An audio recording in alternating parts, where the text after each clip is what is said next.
হচ্ছে দই পটল।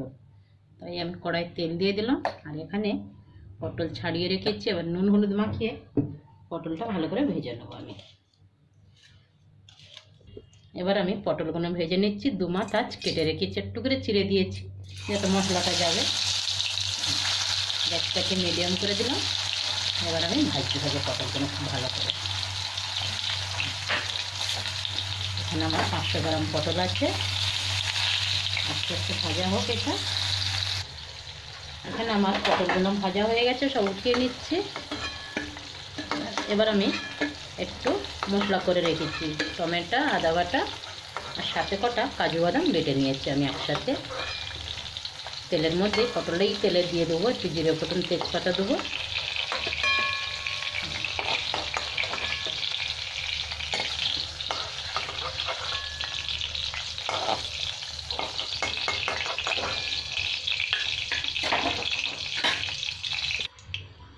এখানে আমি 2 টুকরো তেজপাতা দিয়ে দিলাম গোটা জিরে একটু,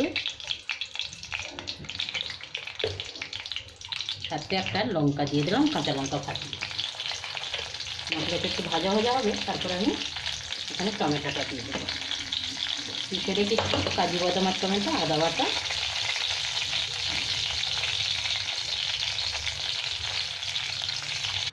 এখানে আমি জিরে, ধনে আর একটু কাশ্মীরি লঙ্কা, নুন হলুদ দিয়ে জল দিয়ে একটু মিক্স করে নিয়েছিলাম, নাহলে মশলাটা পুড়ে যাবে।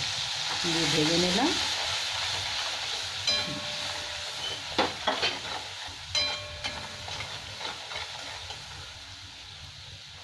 এবার আমি মশলাটা দিয়ে দিলাম।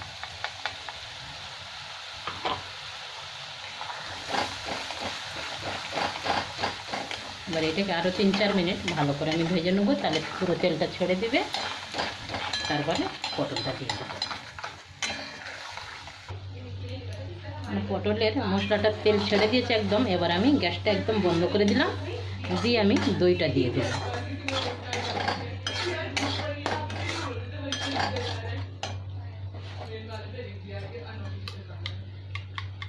এখানে আমার 7 দই আছে, চামচ, বড় চামচে ভরে দইটাকে ফাটিয়ে দিয়ে দিলাম।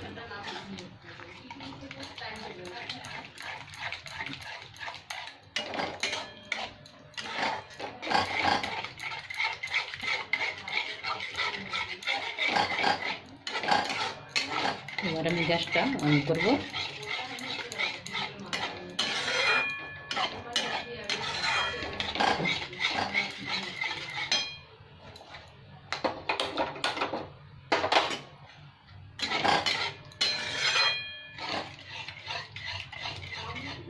একটু ভালো করে কষিয়ে নিয়ে তারপর আমি পটলগুলো ছেড়ে দেবো।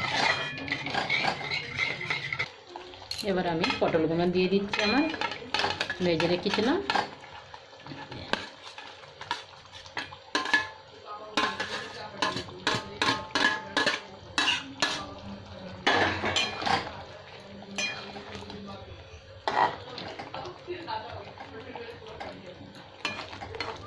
এবার আমি 1-2 মিনিটের জন্য ঢাকা দেবো।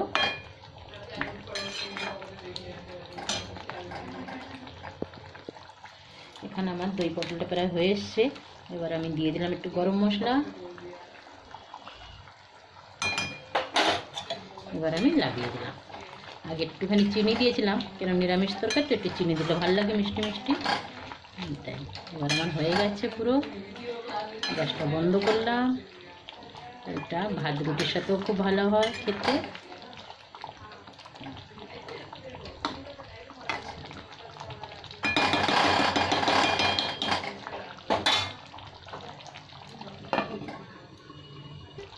আপনাদের যদি ভিডিওটা ভালো লাগে তাহলে অবশ্যই লাইক, সাবস্ক্রাইব, কমেন্ট, শেয়ার অবশ্যই করবেন। ধন্যবাদ।